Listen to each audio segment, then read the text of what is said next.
Good evening. Thank you so much and welcome. Thank you so much for joining us this evening, and especially a warm welcome to our wonderful guest speaker, Will. This evening, we are going to just begin by sharing with you a few club things that are going on, and then we'll begin with our guest speaker. And then once Will has finished his talk, we'll have some time for some questions. And then we will move on to sort of club business. After that, you can choose to stay if you're not a member, or you can leave. Of course, everyone is welcome to stay. We'll begin by just introducing to you the executive of the North Fraser Bee Club. So Dan is our president. Agneta, she just joined, is our vice president. Our secretary is Raywin. Treasurer is Zdenka. And we have three members at large: Marion, who hopefully will be joining us shortly, Michaela, who I think also has not yet come on, and then myself, Belinda. At this time, Dan, did you want to share your screen and chat a bit about membership? Sure. I think that's item number one. So everybody can see my screen, the PowerPoint that we have up? Yes? Couple nods? Yes, Yeah, beautiful. perfect. All right, so just a quick agenda of the announcements. We just welcome the guests that are here today. And again, I want to thank you for taking the time. I know a lot of you may have had some webinar burnout after the weekend of the BCHPA conference. It was a great conference, had a lot of information, and I thank you for making time again tonight to visit us. The first thing on the agenda past that is 2021 membership is now available on the club homepage for $20. It was something that we talked about doing at the last club meeting, and it's now there. I got to say that we have had great traction. I wish we had time today, but we actually had 11 new members join the club since this went up. So it's been fantastic for our new membership. And each one of you, I believe I've reached out to, except for the ones that have come in the last couple days. And I will continue to reach out to you all for feedback on what you're looking for in the Bee Club in the coming year. So moving on from there, Belinda, do you want to talk about this one? Sure. We are always in touch and are interested in things that are free, because beekeeping is always such a cost-saving measure. So Paul Wessendorp, he is the agriculture. He's with the Ministry of Food and Agriculture. He is giving a 4-part free introductory class on beekeeping.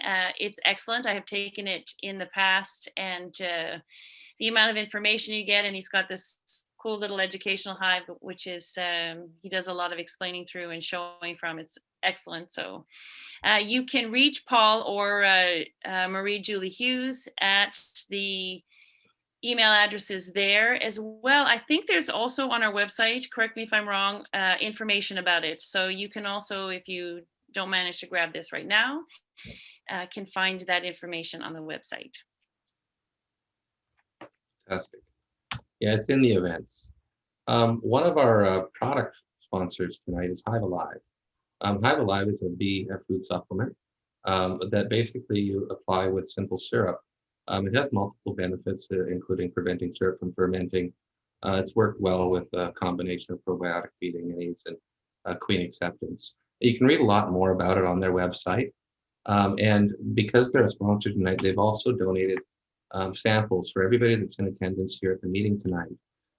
If you're interested, you can pick up your free sample at West Coast Bee Supply at 19950 Old Dewey Trunk Road in Pitt Meadows. They're the #1 feed supplement for honeybees worldwide. I can't say that I've vetted that statement, but that's their marketing statement. And again, free samples are available for everybody that's at this club meeting tonight at West Coast Bee Supply. Just say that you attended the meeting and they'll get you your sample. Our club sponsor tonight is West Coast Bee Supply. They've offered an array of beekeeping equipment and supplies, as well as nukes and packages. I know right now they are taking deposits for nukes. So they are our sponsor tonight. Our guest speaker tonight is Will Gruenwald. I know Will actually through his wife, who I've worked with in my other daytime job for many years. And I appreciated making the time here tonight to talk to the Bee Club about what he does. As you can see on the screen, he believes in practices and advocates the key to healthy bees and a sustainable industry and profit is a stewardship and the genuine love of bees. And I think we can all relate to that.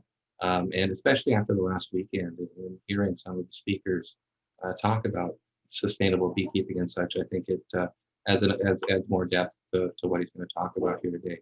So I don't want to take away his thunder. Well, if you'd like to chime in, maybe introduce yourself, and then if you'd like to show your screen, or if you'd just like to let your webcam run, it's completely up to you. Can you hear me? I can hear you. Good. I'm doing this actually from the phone, so I don't have pictures to share. I'm just going to talk about what to see, what you're going to look for in when you're purchasing a nuke. So now when we had discussed that I was going to do this talk, I didn't have the most recent copy of the bee scene, but I got it 2 days later, and I found out that there was a wonderful write-up exactly about what I'm going to be talking about by Wendy Gilson. So, and if you see that picture there, if you do get the bee scene, that picture of that nuke is actually a friend of mine. We've been friends since 2000, so got quite a bit of history there. And if you get a chance, if you do have the bee scene, it's a good read. I made some notes just on what I'm going to talk about. So if you're new to beekeeping, and this is going to be the first time you're going to purchase nukes, maybe you don't know what you're going to be expecting in that box. I think it's important that you're going to get your value for your money out of that. And generally, when you're buying nukes, you're expecting 4 frames to come along with that. What you're wanting would be to have like 4 full frames of bees. For myself, I guarantee 2 frames of brood in my nukes.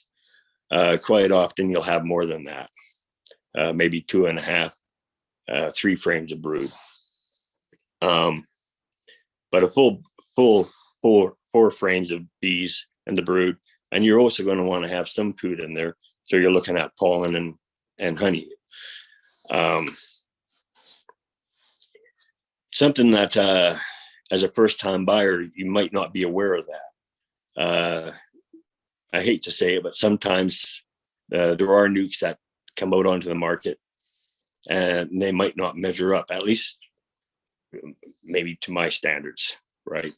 But I think it's important to, at least between you and the seller, at least what you're going to agree on, what you're expecting from that nuke.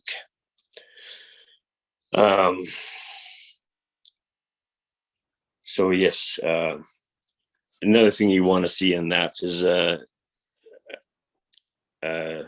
healthy bees. You don't certainly want to see any disease in that, and that could be EFB, certainly not AFB. And chalk brood can be a problem, especially down there on the coast. And with that, you would like to, most sellers are going to supply a inspection certificate with that, or at least tell you that they've been inspected. In my own operation, I do supply an inspection certificate with my when I'm selling my nukes. And with that, you don't want to see like high levels of varroa, right? So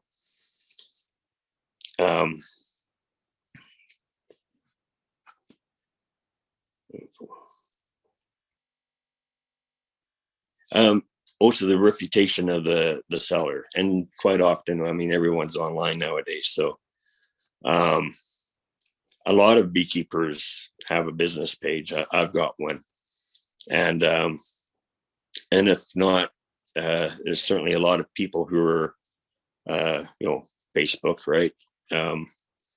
Rant and rave, right? So for us sellers, it's important that we're going to deliver a good product. When I'm selling nukes, I want to make sure that the nuke that you're buying is something that I would like to purchase. And there once was a time when I had purchased nukes, right? So back in the day. And I remember what those nukes looked like. And I might not have known what, as a first time purchaser, what to expect, but with what I know now, I look back and remember what those nukes looked like that I purchased, and they were good nukes. So that's kind of like what I want to do, is deliver a product which is what I'd like to buy, right? Now I'm going to talk about the timing for buying nukes.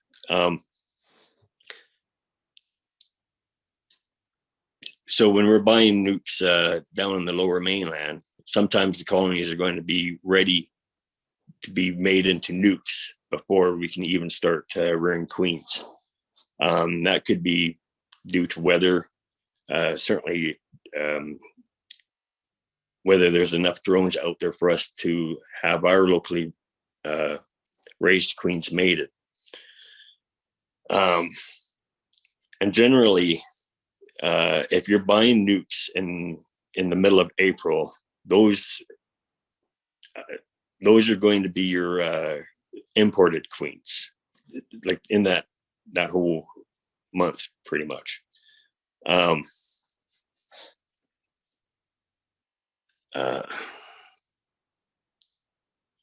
Whereas like the mated queens, like down there on the coast, we might not get rearing queens getting on that until about the end of April.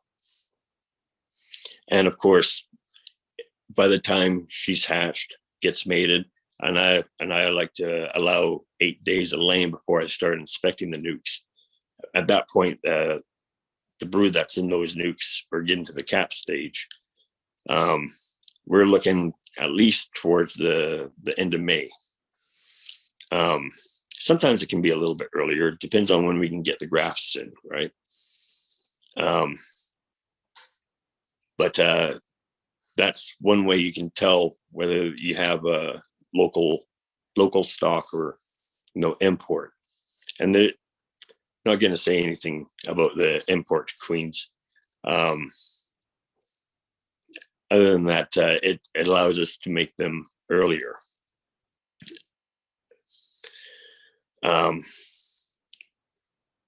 Also, I'd like to talk about why you would like to buy a local queen. So is it worth the wait?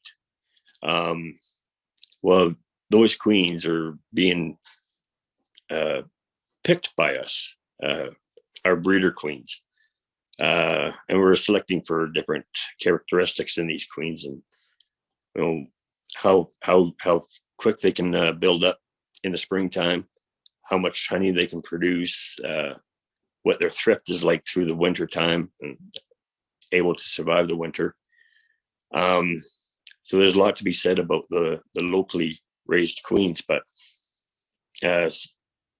something that's overlooked, what I see that is overlooked, is that there's it's kind of hard here in North America now, because we've had two lines of bees, the Italians and the Carniolans, and really we have every kind of bee that could be, that hybrid.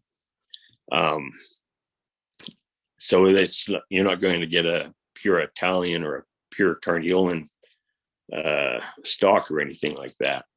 But in my part, I like to try to breed for the characteristics of that one particular race. And for my operation, I like the Carniolans. And I brought stock in from Arataki apiaries, who they had received their genetic material from Europe, from the areas where Carniolans are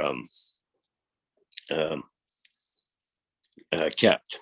So, and now why do I choose this bee? The Carniolan bee comes from the Czech area, the Yugoslavia area, and it's a very hardy bee. It's used to really good, cold winters. So they've got a lot of characteristics which I like to see in a bee. They are known to be more prone to swarming, but so I'm kind of getting on a rant here about this races of bees, but I like my Carniolans. So,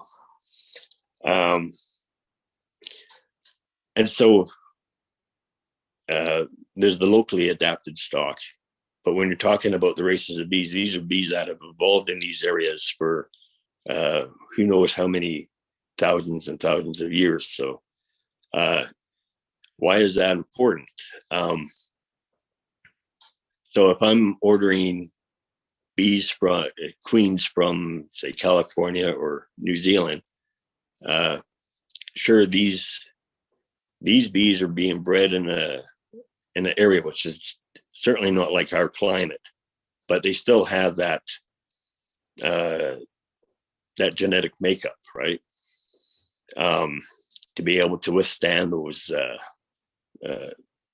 long winters. So now talked a bit about the nukes. Maybe I'll talk a little bit about the care for nukes after you've received them. Now you're getting 4 or 5 frames of bees here, and you're going to want to carefully install them into your new hive. And maybe you have drawn comb, maybe you don't, but it's still a young hive. So you're going to want to give them the best shot that they have to be able to build up to, well, probably a double broodness for the winter. And face it, down on the coast, the weather's kind of iffy at best, right? And it's hard to say what one year is going to be from the next, on whether you're going to have a good year where you're going to have a lot of clover or blackberries to help bring them up there. So you're going to want to feed. And so I think about, for myself, when I'm doing my my nuke making in the springtime, I'm destroying all of my colonies and I'm keeping back nothing but nukes for myself. It's kind of become a program for me. I'm not a honey producer and I don't pollinate anymore. So it's been just nothing but nukes. And out of the one group of nukes that I'm making, where I'm rearing the queens and I'm keeping back this batch of nukes for myself, I'm going through that program of building these 4 frames of bees up into full-fledged double broodness by the time we get into the middle of September. And it does actually take quite a bit of resources to do that. So definitely pollen patties to keep that protein going. And that's only supplementing what they're also bringing in. hopefully there is going to be blackberries and clover. But the name of the game is to get that brood going in there. And I'm also feeding 1-to-1 syrup like on foundation. So these bees, they've got 4 frames of foundation to draw out that they've been hived on. They'll have another 10 more frames of foundation to draw out on top of that. So they need to have that energy in order to be able to do that. So that's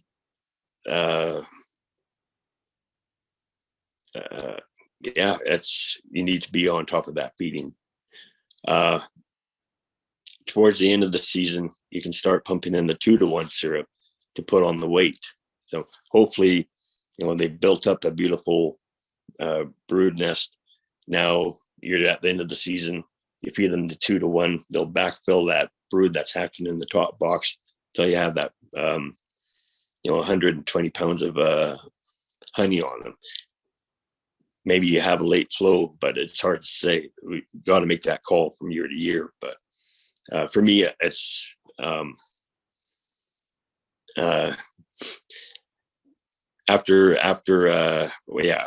by the time you get to September, there's going to be very little out there. So feeding is something that I have to do.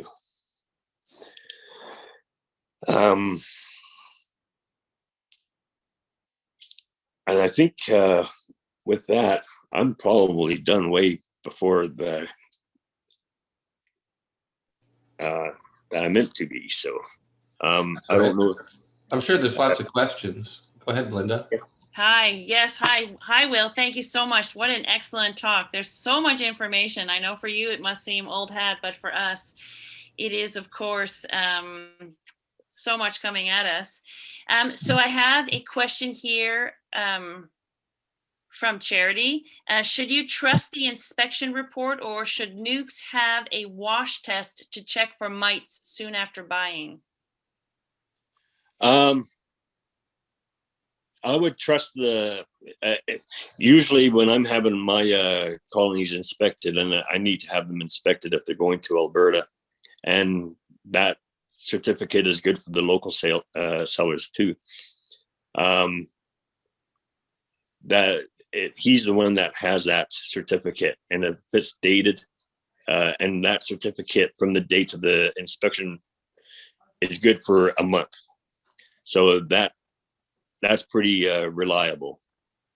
One reason why I probably wouldn't recommend doing a royal wash right in the beginning is you don't have you got a lot of bees in the nuke and all that, but you kind of want to keep all the bees in that nuke at that point. One cup of bees that you would use for doing a wash contains about 400 bees. Maybe it's not a big deal, but it's just the way I feel. I wouldn't do that wash right away if you know what your percentage is from that inspection certificate. So 1 month in, that inspection is good, and then after that, they should have it re-inspected. Well, that'll be up to the seller.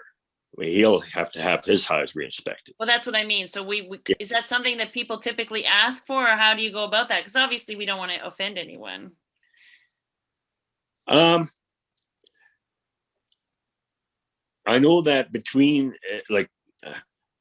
I just usually do that because it's required for my shipments to go to Alberta, but also that you need to have that inspection done if you're going between the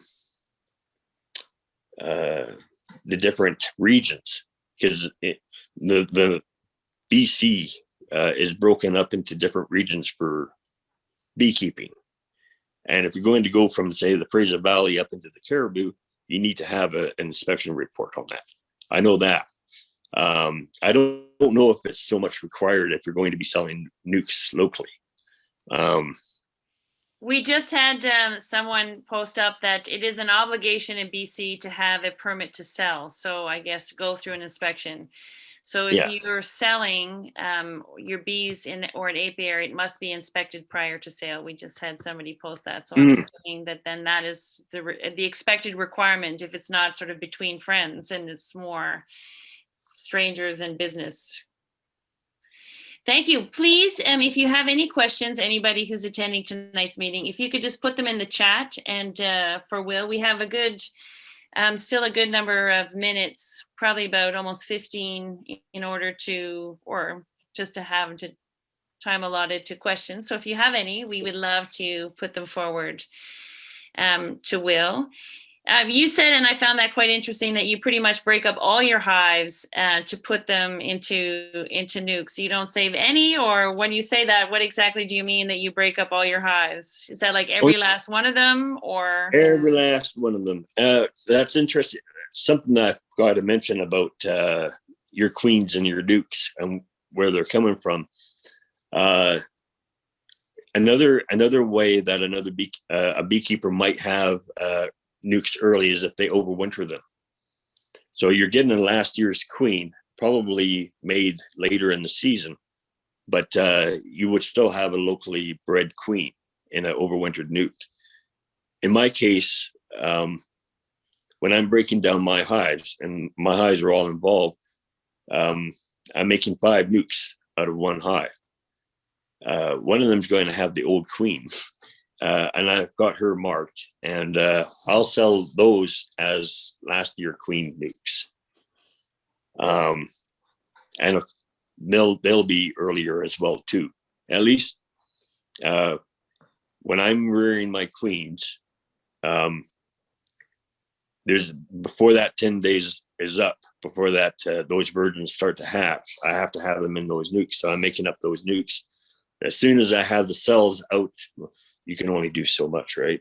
As soon as I have the cells introduced into the queenless nukes, I can go back and ready up the old queen nukes for selling. Do you, sorry, go ahead. Yeah, no, go ahead. Do you sell them at a reduced cost if they're last year's queens, or just at the same price because they're early? Well, I did. I did sell them, well, because they're last year's queen. That's one of the perks about when you're rearing your own queens. And, you know, I'm rearing this batch of nukes. I've got myself in mind, plus whatever orders for the local buyers. The only nukes, like, that might take up about 2/5 of the hives.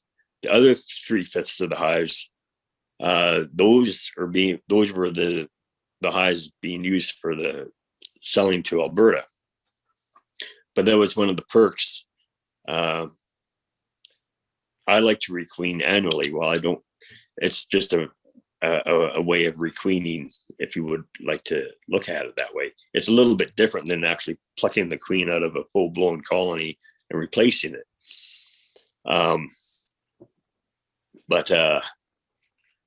Yeah, I did sell these last year's queens at a reduced rate, but I might have to reconsider that. It was brought to my attention. I didn't mean to put you on the spot. I was just sort of curious about that. We have some other questions, if you don't mind. Yeah. Agneta asks, does the inspector inspect every single hive or every single one of the nukes, or just a random sample? It's a random sample. He likes to do it before the nukes are made. From the colonies where these nukes are going to be generated from. And he's going to be looking at the brood. And as he's going through this, so it might be 10 hives out of 100, right? One out of 10. And when he's going through them, he'll take a little sample of bees, maybe like 75 or something like that. And he'll do a collective sample. So this is for the sample from the mites. So you'll have a combination of like 10 hives. He does his roll. we figure out what the percentage is overall. And then that's pretty much how the inspection happens. Thank you. I have a question here from Sharon. What is the trigger for you to start, or what was the trigger for you to start raising queens during a year? And she has read that she waits until she sees drones before she starts to raise queens. Is this something that you take into consideration, or you just, because we had a little bit of a discussion about that before the meeting started, about when is it a good time to have a new queen in the spring? Well, down on the lower mainland, you guys have dandelions and the maples. By the time that you're halfway through that, your colonies are in peak shape, really. And at that point, you'll have a lot of drones starting to kick around. And if you start seeing swarm cells starting to show up on your strong colonies, then you know that it's A-okay to go, right? Okay. It's not every year is the same. It's going to be totally dependent on how the colony's overwintered and what type of year, what type of spring that you're going to have. Sometimes it's early. Sometimes it's like the middle of April, I can start rearing queens. And sometimes it's not until like the 7th of May. Okay. So definitely pay attention to the weather. Yeah. I have a question here from Heather. How did your bees overwinter this year? They overwintered. I've really cut back on the bees, and this year is going to be a massive buildup for us again. We went into the winter with 34, and we've lost 9 colonies so far. And the ones that are alive, they're doing good. But of course, we're up at the caribou now. And it still seems like winter's not over. We still have 2.5 feet of snow on the ground. The bees have had a few fly days. I've given them some hard candy and that, but yeah. What? You're not celebrating with us? They're like 17 degrees Celsius some days? I know. Kidding. You got me all jealous and all that. My friend keeps sending me pictures of the pussy willows and now the plum trees are coming out into bloom. So it's true. The buds, depending where you are in your microclimate, the buds are there. That's for sure.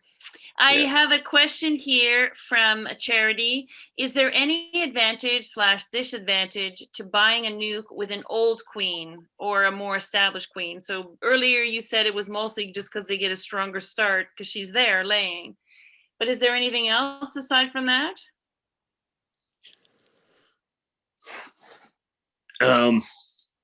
Well, one advantage for having a last year's queen is that you already know that she can pull her weight, and that's as true from whether you're making a nuke from an old queen that came from an established colony, an overwintered colony, or whether you're purchasing a nuke which was overwintered with a late bred queen. They're already well, they've been tried and true. The one thing that I would with the overwintered nuke, she may not have laid as much. She hasn't spent herself, obviously, but the same thing can be almost said about the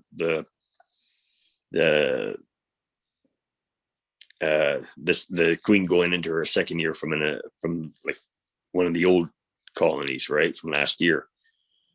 I mean, generally queens are good for up to 3 to 4 years anyway. I don't know why I have it in my head that I just like young queens. So, but and I've sold some of these queens where people have bought these. I've used them. I bred them the 1 year, sold them the following year, and they managed to still get another 2 to 3 years out of them, right? But yeah, that's the young queen vigor. That so if you're buying like nukes off of someone who's reared queens, they put them in their nukes, and they've gotten mated. Now they're selling these established nukes with basically queens that are only weeks old. As long as they've been evaluated to be good and they're laying and got the capped brood showing up in their, they will. There's nothing like the vigor of a young queen. And for me, I think a lot of my success for overwintering colonies has come because of the young queens. But that's just for my part of it, right? When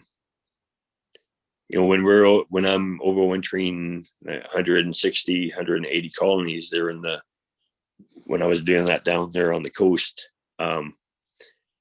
it's hard to say why a colony, like most of the queens came from the same genetics. They're in the same yards. Like I had 3 or 4 yards, whatever. Why does one batch of colonies are great, and then you got these little groups of colonies, but sure, they kind of lose a population through the winter. And so we're coming into springtime. I've got 8 frames of bees for my strong colonies, but some other colonies you're looking at 2, 3 frame population. I don't know what does that. But I do know that with the strong colonies, when everything starts getting to roll and I start equalizing these colonies out, where those weak ones are now put up to par with the strong ones, they continue to pull their weight. They'll keep up with the strong ones. That's the young queen, eh? Obviously, I would not rear from those type of queens. We have, when we're coming into the springtime, we always have what I call the Smirnoff queens, like that. You've seen that Smirnoff ad where that one sunflower is like way above the rest of them, right? Well, I got colonies that come in like that. They certainly are on the radar for potential breeders. So, yeah. Thank you. I have a question here from Leanne Peters, and she says, I purchased 2 beehives in the winter. Should I be worried about getting a new queen? I don't know. Depends on how old the queens are. It's rare.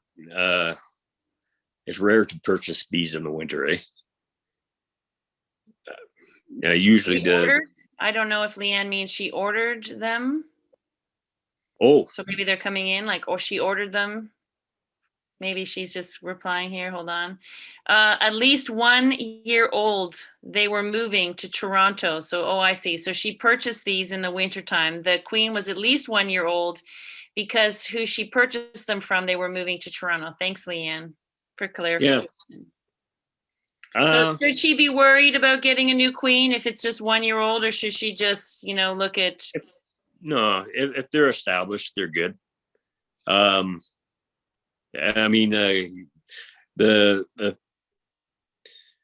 keep an eye on your queens. It's usually I'm requeening annually. What a lot of other beekeepers do will just, if they need to be requeened, they'll requeen, and so you're looking at signs of queen failure. Maybe she's turning into a drone layer. So, you start seeing that she's missing cells, or you see bullet heads, like where the odd drone is being laid in the worker cells. And sometimes you might even see where they're going to try to supersede her. So you'll see that those cells being raised on the face of the comb. In those kind of situations, then yeah, it would be good to replace them. If you want to guarantee. But if she's laying good right up till September, then there's nothing to sweat, right? It's hard to try to correct a queen problem when you get beyond that stage. Maybe have her look at requeening in the fall, just before winter. Well, we have sometimes Scott comes to our bee club meetings, and he always says that he requeens, I think, in August. Yeah, it depends on like you're not getting any overseas queens at that time, unless they're being repurposed from another beekeeper's hives. But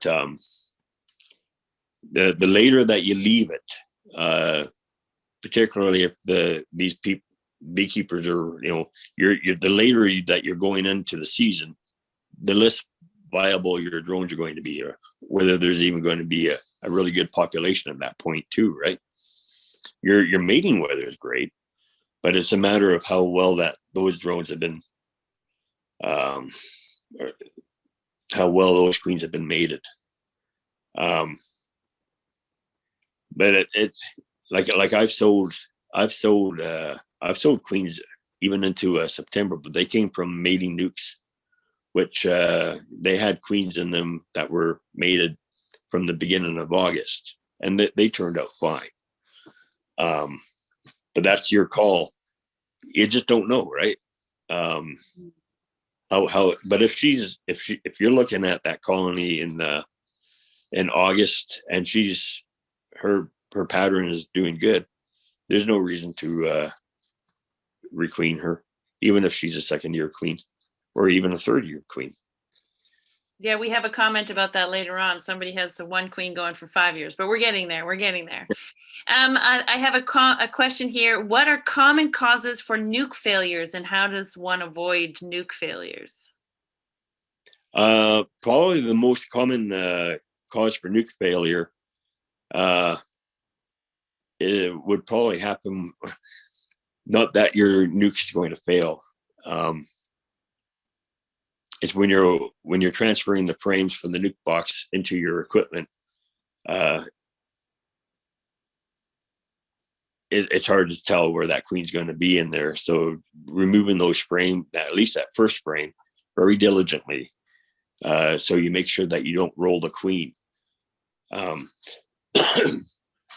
Quite often, bees, they love to build their own thing on the bottom bars and on the top bars and all that. And if you happen to take out that one, it just takes one moment, and you rolled her ovaries are hanging out her body, right? That's not going to cause a nuke to fail, but you'll have to get a new queen for it. Another thing for nuke failure would be if you've transferred it and you enter a period of where there's nothing coming in pollen wise or nectar wise, and if you don't feed it, actually I had a situation like that where one fella bought nukes off of me, and they wanted to go natural, didn't want to feed it sugar or cake or anything. They hived them, and it took about a month for them, and they starved. There was nothing coming in that particular area where they had them. That was that's why I stress it's important, even if there is something coming in, just feed them, because you want to give them that head start. You want to build them up for that, for the winter that's coming. And if you're getting if you're getting your nukes, say even in the middle of May, you got May, June, July, 4 months to really get this all done, right? So yeah, that's my, yeah. Perfect. Thank you so much for that. I'm just reading through some of the comments here. I'll just go through. So Sharon unfortunately lost 60% of her hives. Rob had 3 weakened by yellow jackets in the fall, and they failed over Christmas. I'm going to assume that's hives and not nukes. And then he hived 2 packages a couple weeks ago. And there's a comment here from Ensure. Inspectors are a function of volume. Random is only on larger apiaries. If you're selling a handful of nukes, they all need to be expected. So I suppose the percentage is like you had mentioned, if you have like 100 hives, they'll do a random sample. But if you're just selling one or two, obviously there's no random sampling of that. Dan asks, if we wanted to inquire about purchasing nukes from you, how do we contact you? So how does one go about finding you if, let's say, they don't come to North Fraser Bee Club, Honeybee Club's website? How would they find you? Would they just type in your name, Will Gruenwald, and then they would find you, or? What,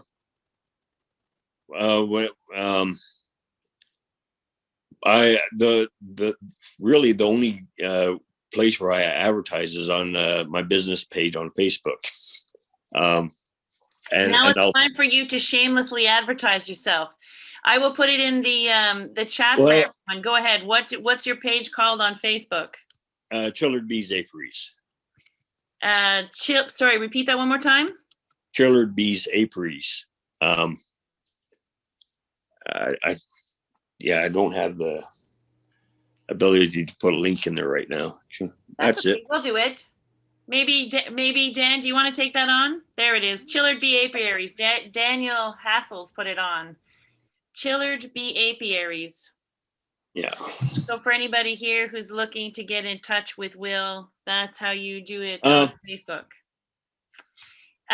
Next, go ahead. Sorry, Will. We don't have nukes available this year. We sold a lot of nukes last year, more than what I should have, but it was part of the plan to downscale the bees and also generate some revenue for us to be able to make this move. Now we're up in the caribou now, right? So now I've only got the 34, went into the winter with 34. Coming out of it, I'll probably end up with 24 coming into the springtime. But this coming year is build up. I don't even know if I'm going to get up to I'm hoping to be able to get up to about 80 colonies this year. So probably this year and even next year, I'm not going to be selling nukes, unfortunately. Fair enough. Yeah. When one does such a huge life transition, of course, it takes time to rebuild. Well, part of my thinking also was that it'll be nice for at least the next 2 years to get accustomed to the beekeeping style up here. It's going to be a lot different than what it was down on the coast, Fair enough. Considering you're still in winter, 2.5 feet of snow. Charity asks, for somebody who's just starting out buying a nuke, it's obvious that equipment and protective gear is needed in advance, but what other startup equipment or feed do you recommend to have on hand before receiving the bee livestock? Good question. You're definitely going to want to have that's something to think about in the wintertime, but while you're getting prepared. Obviously you want to have your hive, bottom board, box, extra frames, lid, inner cover. Another thing that you're going to want is a hive tool, a smoker, and your bee suit and veil. And now you can try doing the switching out without a bee suit. Sometimes it goes good, but it's always nice to fall back if you need to put on a veil, because sometimes they're nice, sometimes they're not. So having a bee suit is a good thing to have on hand. Thank you. Yeah. Hopefully that answers your questions. Marion, this is the one where she has a queen that's going on 5 years, and she's so impressed with this queen that it's one of her strongest highs, but she's keeping an eye on that queen because she knows that it can't last forever. So that's our little I mean, Mhm. that story. I mean, if you're just a hobbyist at home, why not, right? Nobody says that you have to change them out every year, but keeping an eye on them, like you said, before they get into that failure stage is really important. Yeah. Um, we are going to, just for everyone's note, we are going to have the recording available on the website, so that should be there. John, you put up a question. As a new beekeeper, what do you suggest he does to ensure the best possible chance for his nukes to succeed? So he's got them. Now, how does he ensure that they succeed? Off the get-go, I'm assuming until they're thriving in their tower. Yeah. Well, that's that part about feeding them as soon as you have them transferred into your new equipment. That's that's the best way of ensuring that they're going to succeed. Um, that's how feeding them. I know that there's a little bit of a debate maybe sometimes about that, but you can't go wrong with giving them what they need in order to promote the right nutrition in order to grow that colony. Something that I never actually talked about, very important, because your nuke, it's going to brew it up a lot if you're feeding it. And you want it to, because you want to get that a nice double-story beehive before winter comes. But the mites are going to grow along with that too, and it doesn't matter. Even if you're buying nukes from a beekeeper that's on their certificate has washed like 0 mites, even you're still going to have some mites in there, and they are still going to grow through the season. So monitoring for your mites through that season, and so maybe even like give it about, you're probably good for at least 2 months from the if that inspection certificate has showed 0 mites, you're probably good for at least 2 months before you would maybe do another wash just to see where you're at, right? You want to see it down below 1%. Your threshold for treatments is about 3%. And that's, let's see, if you're washing like nine or 12 mites out of your cup of bees, then yeah, you're going to want to start thinking about it, right? What you're going to do for a treatment. And it's very likely you're going to end up having to treat them. For myself, I like to get a treatment done on them probably sometime around the beginning of August. If I'm using the oxalic acid vapor, I'll do it. I've got a 2-week program that's different talk altogether. But whatever you're using for treatment, you want to kind of get it done early enough so that through the rest of August and September, those bees that are being raised are going to be unaffected, let's say, by the mites. You want to rear a good winter population. So monitoring is part of that, whatever you're going to use for a treatment, and try to keep that level below 1%. And that's. Thank you. That kind of goes hand in hand with treatment with our next question, which is, so you talked about feeding the bees. Now we have had different speakers with different opinions on how to feed bees. Do you add any supplements to the syrup? Are you like 100% just honey, sugar water? What is your preferred go-to for feeding bees? When I'm feeding for the buildup, when I'm doing the 1-to-1, I use a little bit of my own kind of it's basically Honeybee Healthy. I have essential oils, which the lemongrass, spearmint, and thyme. But it's more of an attractant, which is added into the syrup. And they probably, if you're not careful with it, it can promote robbing. But the bees, they do go crazy over this stuff. For my winter feed, I don't really like adding anything to it. When I'm feeding the 2-to-1 in the fall time, and you know that there's not very much out there for them, if you start adding that kind of stuff into your feed and the bees are going berserk, you're certainly going to instigate robbing at some point. I don't see very much robbing in my hives, but partly because I don't use that stuff in my winter, the feed that I'm using to prepare them for winter. But the colonies are also getting very strong at that point, and they're able to defend their entrance as well. I use entrance reducers, so by the time we get into the end of August, I'm already putting those in. So. And your entrance gap is how much? Would you say it's like 2 inches, an inch? Is it very wide? Is it about 2.5 inches by 3/8 of an inch? Okay. That for my reduced entrances. Thank you. You know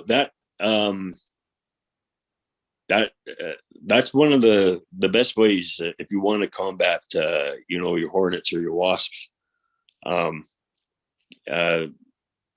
Keep those colonies good and strong and reduce that entrance like that. You shouldn't have any kind of a problem. In my experience, if colonies are getting ransacked by wasps, there's usually an underlying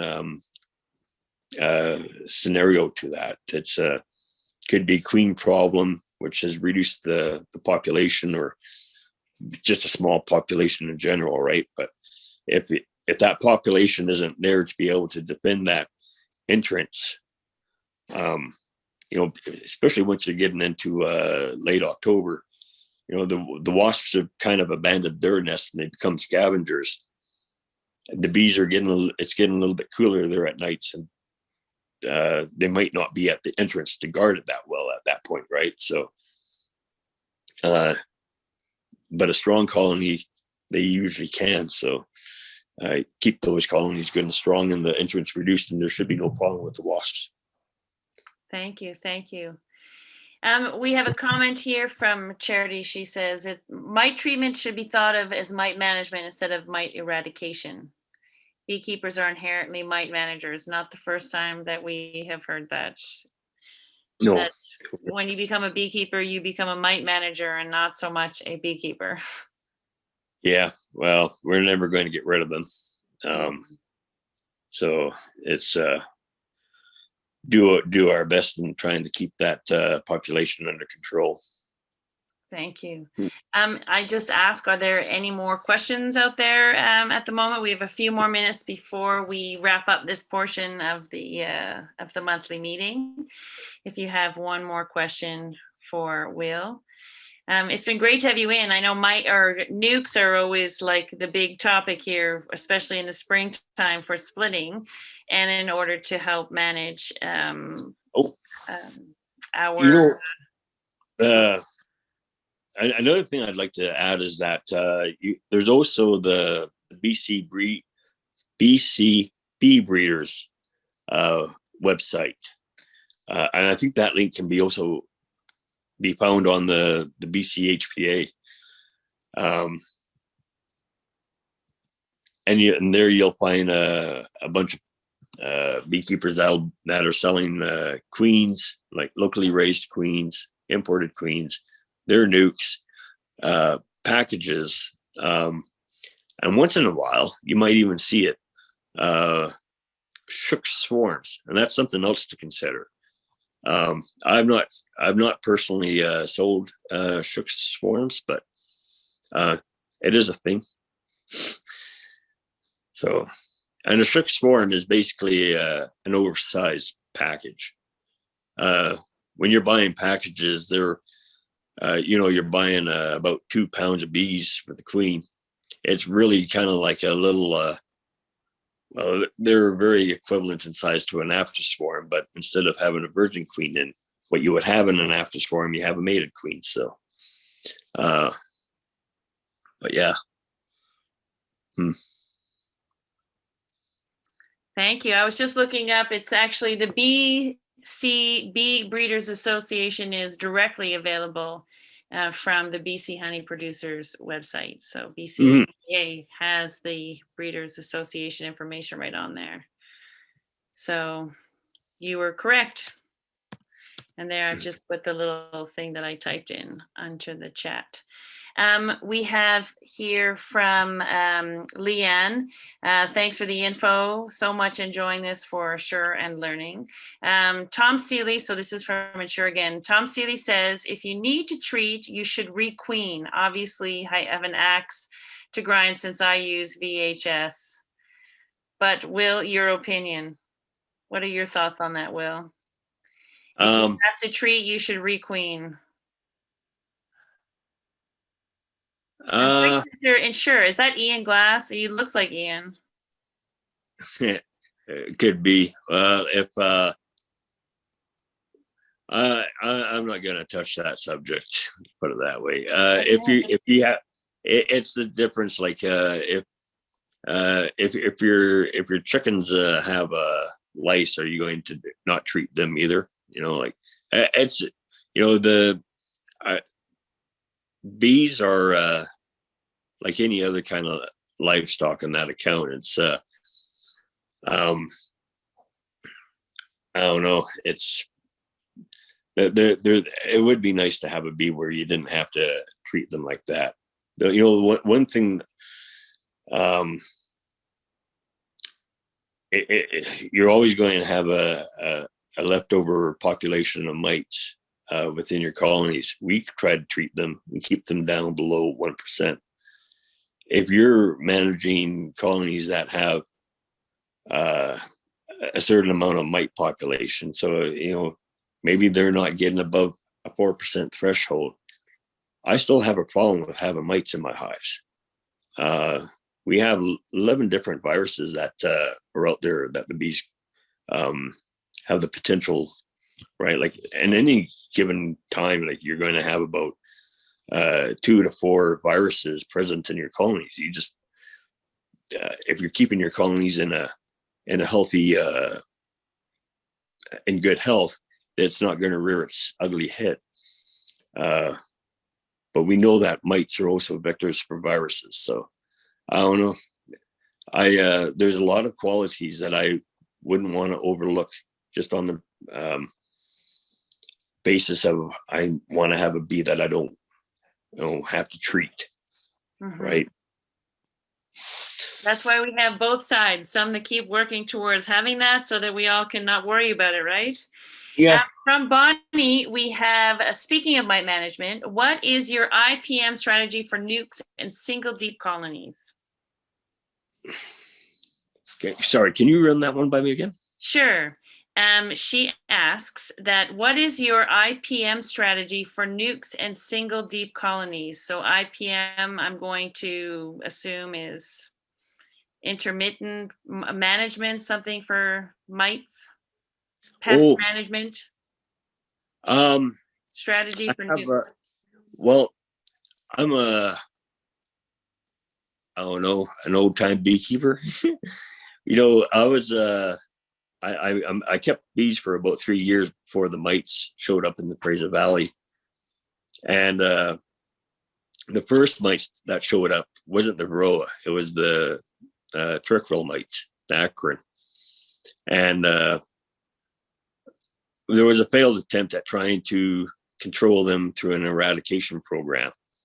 Unfortunately, we had mites at the time when this eradication program came in. And we ended up having a yard of about 37 colonies killed. And then the next year, the eradication program was gone. So they decided to, I think this was the first time that formic acid was registered, was for the use of turquoise mites. I don't recall that it was ever actually used predominantly for varroa at that time.